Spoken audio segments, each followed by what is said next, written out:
Can everyone hear?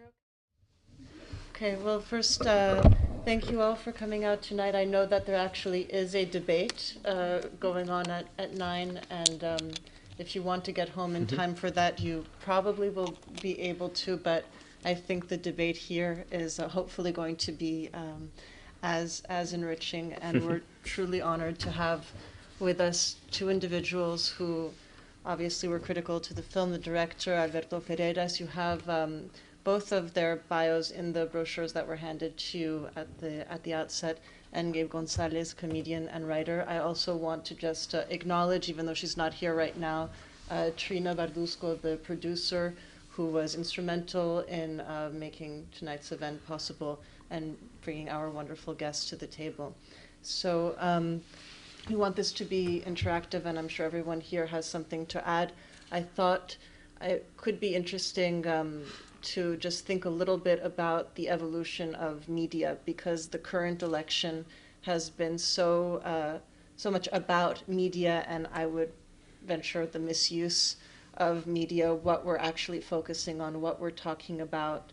And Alberto, you have had an extraordinary career in different aspects of media over time.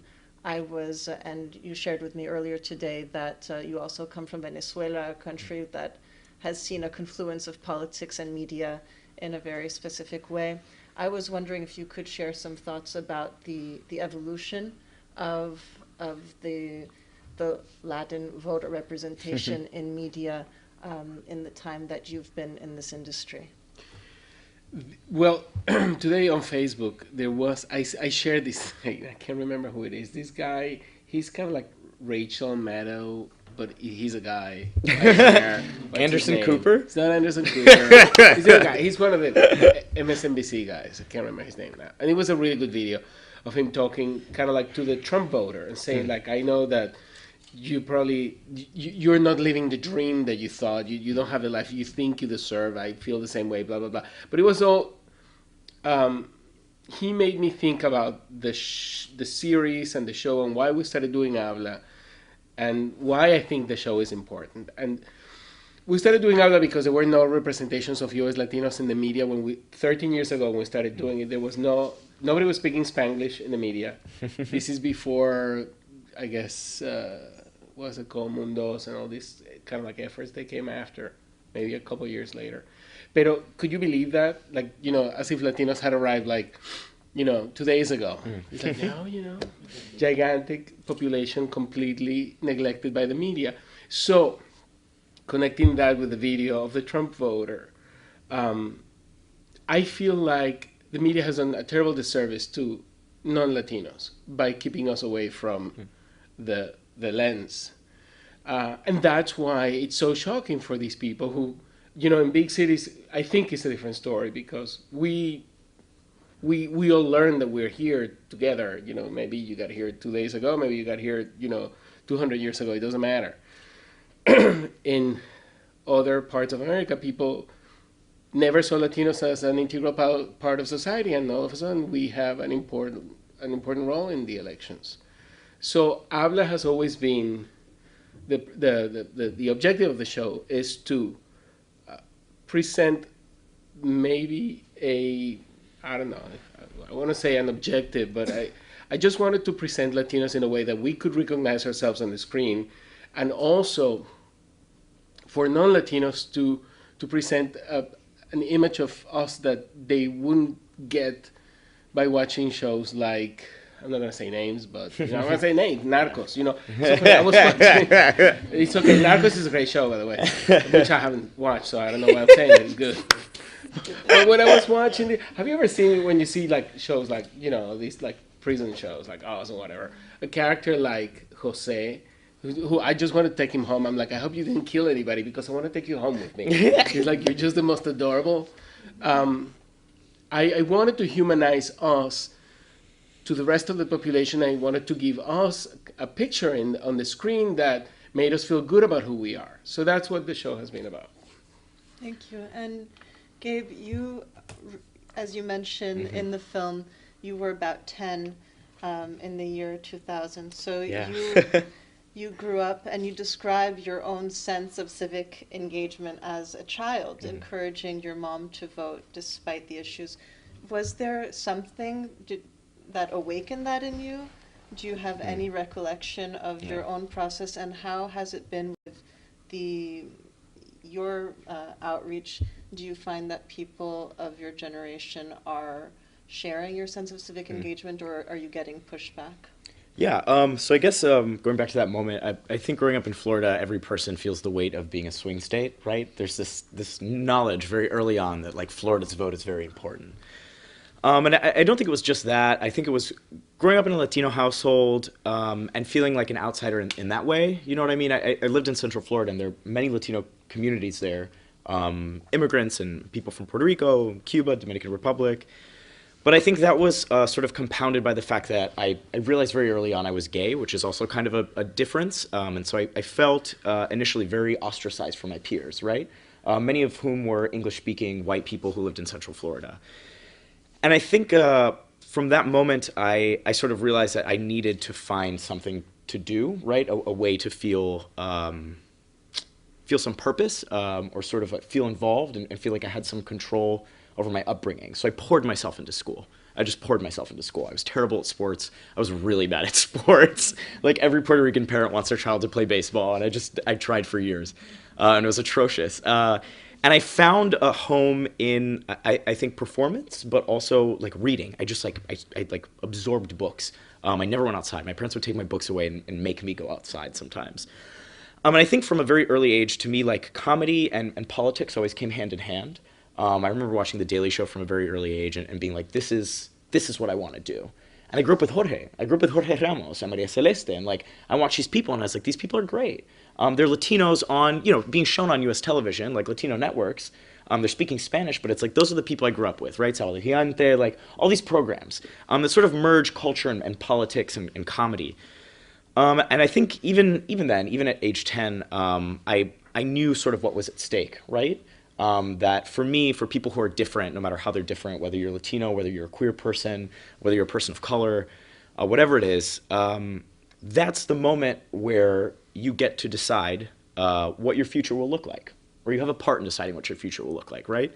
So I think knowing that I was a little bit different, and that the future could either be great for people like me or very difficult for people like me, depending on the outcome of local and presidential elections, that's sort of when I realized the importance of that. And it happened at a very young age. My parents say I was born a 60-year-old man, so that's been something I've been thinking about a while. Well, I have several questions, but in the interest of taking advantage of the wealth of experience in this room, I'd like to invite anyone to jump in whenever you feel so inclined, if you have a question, comment, or thought you'd like to share. We do have a roving mic, thanks to Omar, and also want to acknowledge Carlos Gutierrez from Cinema Tropical, who usually would be here at the beginning, but okay, so nobody right now, no burning questions? Yes? Mm-hmm. We are filming, by the way, so... The mic will come to you, it's great. So my question is regarding our youth, and I went to a public school. I'm proud of the public school system, and unfortunately, there's very little to understand and learn how to be civically engaged. So I think that's a huge lack, and universities often take the burden of trying to somewhat re-educate our young people that are first generation or comes from Boston public school or public school system. Excuse me, I came from Boston public school system. Nonetheless, I just never civically engaged, and throughout college, I obviously met a lot of young people that were. It's like, wow, that's really cool, and that's how I actually started learning. And I'm still not that engaged, but I have a little sister right now. How do I help her? What are some of the fundamentals? What are some fun things I can show her? YouTube, Snapchat, etc. that are actually going on to try to get her excited. Yeah, absolutely. For when she's 18. I know, right? Well, how old is she now? She's 17. Yes. Oh, she's almost there. Where is she? She's a junior. Okay. In Boston. Okay. She's going to be 17, actually. Yeah. She's 16 right now. But just some things. She's applying to college right now, and how to I don't know, get her more in thinking about these things. Yeah, absolutely. I mean, for me, it happened very similarly. I think I was very much aware of civic involvement at a young age, but I don't think I developed a voice or a confidence in what I believed until I got to my university, which thankfully was a very civically minded university. It's like I changed my registration from Florida to Rhode Island when I moved there to work on I know, right? I mean, Massachusetts is lucky in that you have one of the most outspoken and incredible senators. I mean, I love Liz Warren, and I joke that she's one of the only old white ladies that really gets what's going on in Puerto Rico right now. And, you know, I think that's a great place to start, right? To start introducing your sister to sort of the major players in our political system right now, and why they want to change what they want to change. My mother was exposed to Elizabeth Warren through Facebook videos, which is so funny, right? And my mom sends me Facebook videos all the time. And weirdly, I think social media is where a lot of these conversations are happening, and happening honestly, right? In a way that's not slanted or edited to fit television or print or a perceived audience. So I think talking to people and like looking at what's around you in your own state is a good place to start. But I also think there are a lot of young YouTubers, for lack of a better word, you know, a lot of young artists that are becoming more civically minded and engaging with that intersection that happens between politics and comedy that we see sort of thrive during election season and then gets quiet for a few more years and then comes back up again. I mean, I don't know if I can point to a specific resource or a specific instance, but you do have to hunt for it. You've got to try, and it's hard to have these conversations too, because especially this year, they're very heated. I gotta say, my job has always been to kind of like find these kind of like constantes, like behavioral, you know, this is what Latino, you know, for the experience of immigration makes Latinos behave this way. That's what I'm always looking for. And actually in doing the show, I became painfully aware that I'm not civically engaged because you know, for the longest time I didn't feel entitled to. So making the show made me aware of how what I thought that I was just an eccentricity of mine. It's like, I'm not political. It's like, no, I'm afraid that I'm going to raise my voice and so I'm going to say, shut up, go back to your country, you speak with an accent. Who are you to tell us how to do our business? So I'm terrible. I can't answer your question, but I can tell you that it happens very often with Latinos. And I think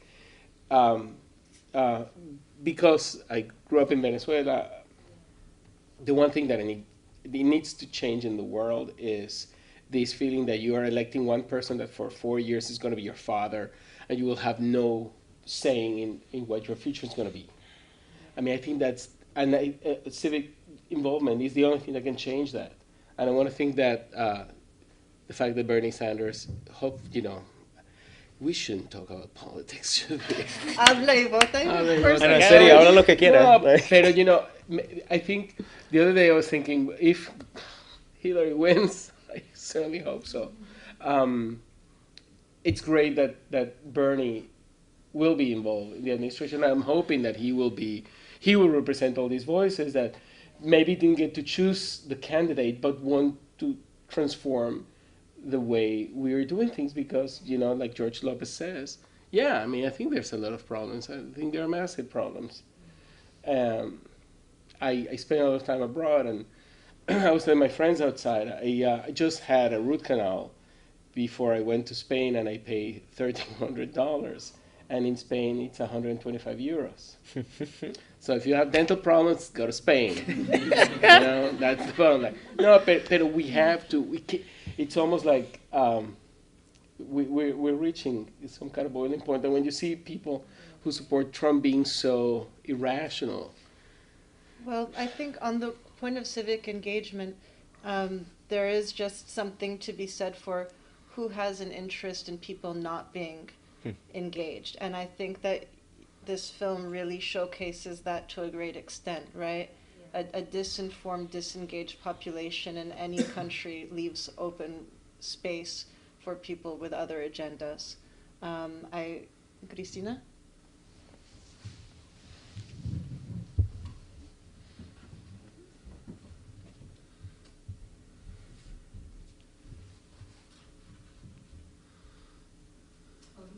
Go ahead. Thank you. it was very interesting to see the documentary and all the different perspectives. And I have a question and a reflection. Because this documentary is about vote, and I am still very divided I don't vote. And well, I cannot vote in the US because I'm not a US citizen. But even so, I don't vote in my country. And I haven't been convinced by the documentary to vote yet, but I am open to be convinced. And one of the reasons is that but I am politically very active, and politically in the sense we use the word in Spain, I come from Spain, not the way we use the word in the US that restricts political to political parties, which is for me a way of controlling also the population and deciding who has the right to be political and who doesn't, and what is political and what is not. But for me, the problem with you have to vote and so much emphasis on voting is that you portray change as if change has to come from the top, from the politicians. And for me, change has to come from the bottom, from us, from citizens. And waiting for politicians to make changes is it's ridiculous. They are in power, they have privilege, they are not going to change. And they are not going to change for us. And so it was one of the persons was very interesting because he was saying about yes, vote, but if you are choosing, be political, be an activist, but many of the people speaking were saying vote is when your voice counts and when that is the most important thing. And still, I don't know, for me it is a question. I don't think it is the most important thing. The most important thing is that as citizens, whatever politician is chosen, we oblige them to work for us. That is their job. I don't care which political party. You are working for the common good. And that is what we need to do as citizens. Well, it's interesting because one of the things that, specifically when it comes to the Hispanic community, and Lord knows that I'm terrible at statistics, but what María Celeste was saying was that one of the things that determines when resources are put in communities is when a community is identified. If Latinos are not politically engaged, if they don't vote, then politicians don't acknowledge them, and local governments won't even invest in programs that benefit certain communities. So in that sense, the simple act of voting would bring resources and legitimize a community that didn't get here yesterday. And I do have to say this before I forget. It's one of my favorite things. It's like we keep thinking that Donald Trump is like the poster child of America, and he's been here for 3 generations, and Eva Longoria has been here for 9 generations. And yet, so that's one of those, Jesus Christ. Anyway, so that's it. In response to you, I agree with you. That's why we had Frances, because we wanted her to bring that, which I wish had been. I have to kind of like, the production of Habla is all about like reaching out, see who shows up, taking the stories that hopefully will give us a story, a whole story. And Frances was definitely one of them because she shifted the focus from voting to participating, which I think is ultimately what's going to change society. Here's the thing. I don't disagree with you. And I think both parties in the United States, for example, have been disrespectful toward Latinos, one more so than other, right? But here's the thing. For me, voting is strategic. And I mentioned this in the interview as well. It's important to get involved. It's important to knock on doors, to protest, to hold your politicians accountable. And that does a lot of the heavy lifting, right? That does a lot of the work. But it's important to vote, not just during the presidential elections, but during midterm elections, during local elections, because those are the people you're really going to ask for money and to ask for change, right? Those are the people deciding how the money gets distributed in school districts and what you're being taxed for property taxes and, what's going to go where and how many jobs you're going to see, stuff like that. So I think it's not just voting for president, but it's also voting in local elections and understanding that when you cast your vote, you're never going to be 100% comfortable with it. I'm I'm not 100% comfortable with either candidate. But when I cast my vote, I'm casting it strategically, right? I want to pick the candidate not that will grant me all my wishes, but that will give me the best environment for me to be politically engaged and outspoken, right? I think it's fairly clear this election that one candidate might be a little more open to allowing things like protests and grassroots movements to gain influence in politics. And I think this is why a candidate like Bernie Sanders really sort of changed the scene for presidential elections, right? Because we haven't really seen something like that in a long time. The fact that young people and people who felt totally disenfranchised by being part of the political system found a candidate that made them feel empowered and that encouraged them to reach out and cause a ruckus, like Adrienne says. You know what I mean? So to me, the vote is not the be-all, end-all. And I think a lot of people do say that, but I think it is important and imperative to vote because that vote will determine the environment in which you are politically active, right? That vote will set the scene for the next move that you're going to make after the election. And I think that's where you sort of have to make an agreement with yourself that you're going to go for the best option you have at the moment and work to make it better so that 4 years from now, we're not sitting here saying, well, I feel disenfranchised and disillusioned by both people, right? So it's a gradual process. But I think voting is one of those many tools you have at your disposal. And I think it is still important.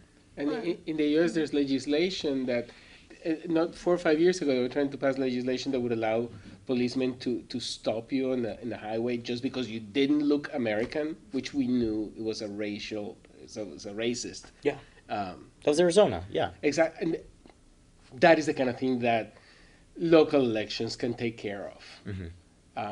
In the U.S., because of the way it's politically organized, states and cities, Spain is a lot like that, but here it's painful to see what happens in the South, and I think that voting, when a sizable population manifests in the ballot, then politicians can just walk away from it. Well, and to think, who are we cultivating to want to be politicians, right? We have this kind of general accepted thing that, as you say, well, it's only people who are only driven by power who are going to be able to subject themselves to the kind of situation that we witness. So how do we cultivate people in this room to be running for office, right? I would much rather go and cast my vote for somebody that I believed in and that has values that are other than just acceding to power. The lady in the back was first, and then Jen. Oh, were you? Okay. You see, a very polite crowd, yeah. Well, thank you very much. My name is Jeffrey. My wife, Gloria, we're very happy to be here. We came from Queens, Forest Hills, one of the most diverse counties in New York City. First of all, I want to thank you for making the film. I want to thank the organizers for this event. I think, this conversation is in complete contrast to the debate that will be televised. So one of our challenges is how do we elevate the national conversation, in the political arena.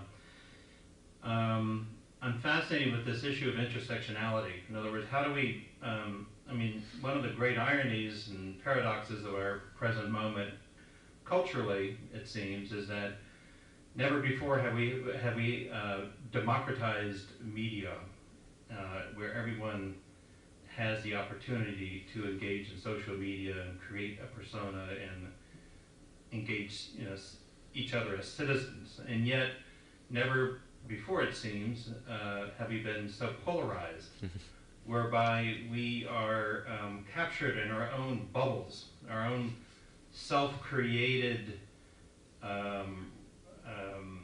circular sort of media bubbles. And so the question I have is, how can we help ourselves and help our children and all citizens to engage media in a way where we actually encourage conversation with diverse groups? Just as an example, I have family in Florida and California who can vote for Trump. I come from and if you haven't noticed, I'm white. And I come from the angry white man tradition. You know? So I understand, you know, the anger and hostility that fuels, let's say, 40% of the country that are supporting Trump, and yet, you know, I think I've spent a lifetime combating, you know, seeking to overcome that. But how can we do that using the tools that you all have developed so that we can better understand each other culturally and tribally, if you will? Wow, that's a really good question. Yeah. Do you want to start? I mean, sure, yeah, because I work in media right now. I mean, I'm a comedian, but I think my job lies at this intersection between comedy and politics. And the media is a very strange beast because, like you said, it has democratized modes of communication. And in that way, that's a positive, right? It's generating more conversation. But at the same time, if you look at the way the most popular media platforms on the internet are structured, they often reward the most extreme viewpoint, right? You want a catchy headline. You got to catch somebody with you know, the image at the top of the article or the first line they see in the Facebook video. And oftentimes, those lines or those images will forego accuracy for a click, right? So this is the battle we have, where we want to engage in these conversations. We want them to be productive, but media companies are being encouraged to collect money from advertisers by making clickbaity things. So I think first and foremost, you need to reward those platforms and those outlets that are doing work that you admire and that you think is elevating the conversation. And that means supporting them with your clicks or your dollars or by sharing something that you really like, or purchasing the actual print version of it instead of looking at it online. You know what I mean? But this election is very strange because I think the tenor of the debates and the tenor of each party has sort of sifted into the media. And I think for the first time ever, I'm seeing reporters be very overt about who they're supporting. You know what I mean? This sort of impartiality has disappeared because this isn't your average election, right?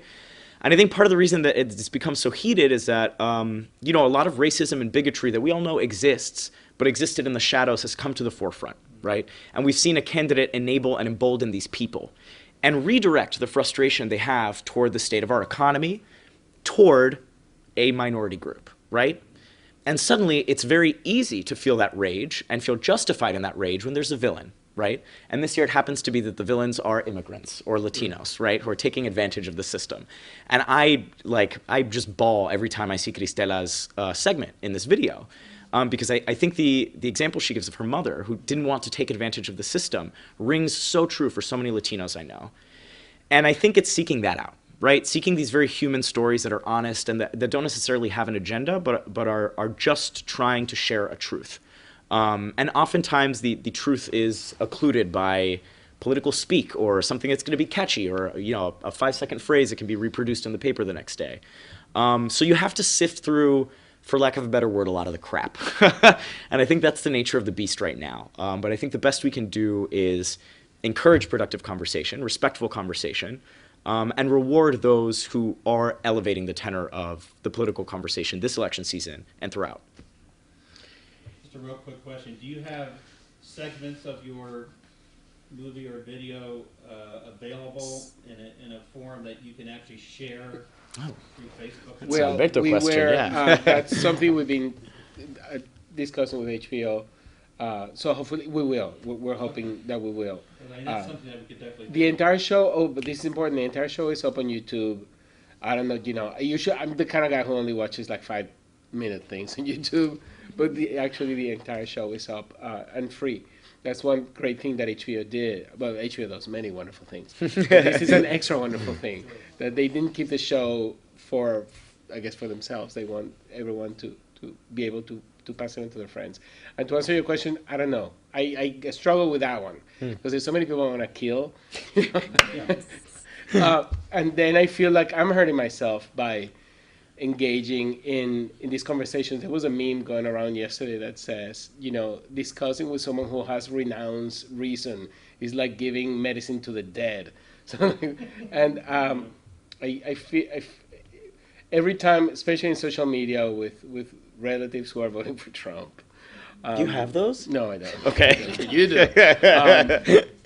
I have to understand what this discussion is about. If it's about, you know, you and me trying to one-up each other, or if there's truly someone trying to figure something out and who's open to.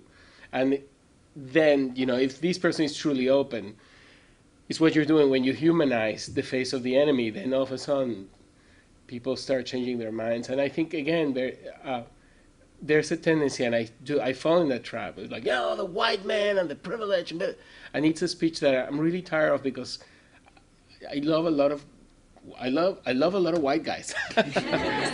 I do, and I've loved a lot of them in the past. No, but seriously, I came to New York 26 years ago, and I've been welcomed by wonderful people of all colors. I gotta tell you, white was not absent from that spectrum. So for me to put all the white people in the same place is as enraging as when I see that people put Latinos, all of us, in the same bin. It's exactly the same. And here's I want to add one last thing.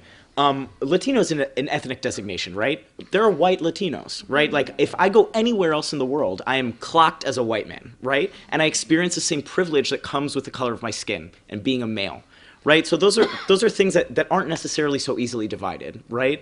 And I think that's a thing that we've lost this election too, right? Those subtleties and the difference between race and ethnicity and how those things can intersect in confusing ways. I had a really agitated discussion with this Dominican guy who was really adamant. He was very much of a trumpeter. And, it got ugly. And at the end I was saying, like, dude, you think he's just going after the Mexicans? Do you think he knows the difference between a Dominican and a Mexican? En serio? Like, what? And that was it. All of a sudden he saw the light, I think. If he can't sell you a steak or get your vote. But that issue of, it has to be personal for one to care, is then the opposite of, if we have a civic consciousness, it goes beyond our individual identities. But one thought, and this series was started 6 years ago because we were very concerned about the way immigrants, and specifically Mexican immigrants, were being portrayed in the media. And it's been sad that it's only gotten more extreme in terms of the level of discourse.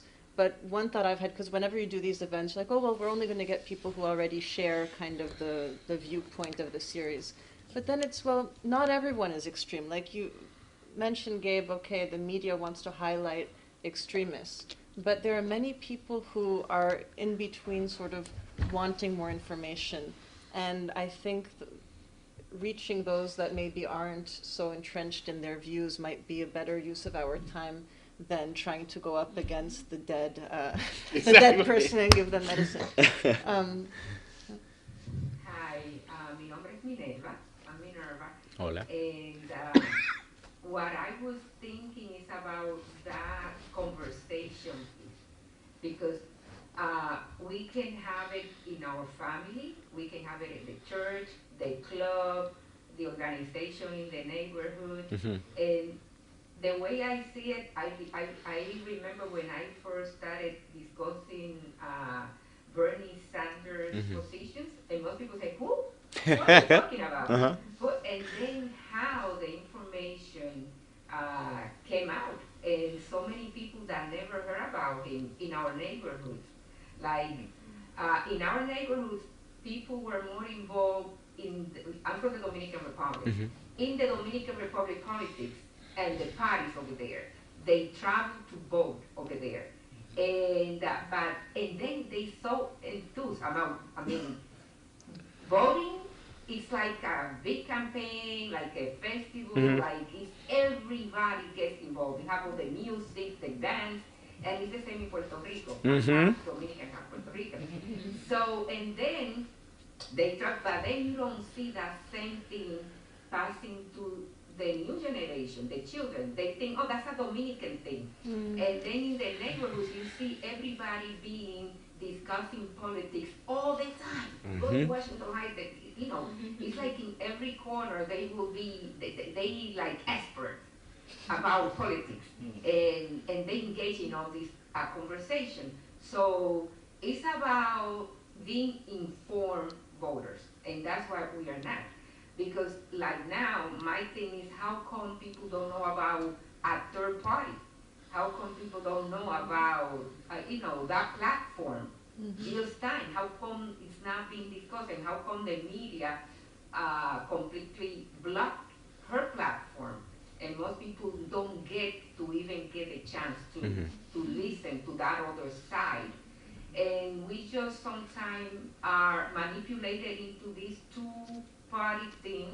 and we see it that year passed and we're voting for the same people, and we see it like with Albany. How come we have in Albany, for so many years, all that corruption going on, and we don't see, the change. So that gets people discouraged. I like what you say, that it's like what affects our neighborhood, the school, the council, city council. Start there, because those changes make the big changes in our life, in our neighborhood. And those races sometimes are decided by 10 votes. 10 votes. That's right. So it's like to be informed, and it starts in our family. Like people saying there is different people. No.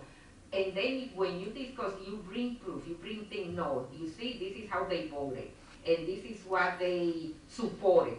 This is that, because then people say, "You sure?" And it's just conversation. That's I'm agreeing with what she's saying, that sometimes it's not these big elections, but it's the information that gets out, and with whom you don't have to be engaged in those big thing about polarization or whatever. With the regular people in your job, your family. Talk to them and bring them some information that you have that probably they don't know. You know something? I literally went 2 weeks ago. I went to Sweden, and I had I went to Stockholm. And I took the little tour of the ABBA museum, of course, and this and that. But I went to the city hall, which is it's a beautiful building out there, and you just go see it. And the tour guide is telling us, whatever, and this is it. This is the Golden Hall and the other hall. And they said something I thought was very interesting. The city hall meetings start at 4 p.m. You know why? She did that. She was like, you know why? Because everybody has a day job. None of them are making a living as politicians. They all have a day job, and then, the meeting starts at 4.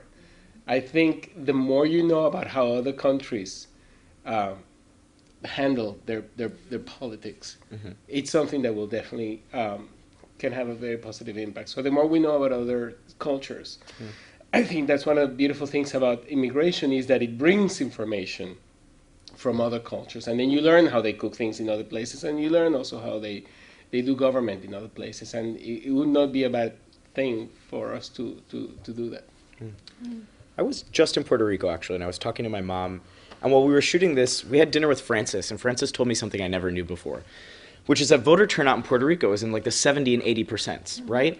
They can't even vote for president, but they turn out to vote for governor, right? And representatives. It's wild. My mom just moved back to Puerto Rico, and because her residency is there, she can't vote anymore, which is insane to me. That I could talk about for hours, right? But the thing is, I think sometimes, you mentioned this, the reason people in Washington Heights and the Bronx are talking about politics, but the people in like Midtown and downtown going to work aren't talking about it, is because the people up there know there's something at stake, that their life will fundamentally change depending on who wins the local election or the national election.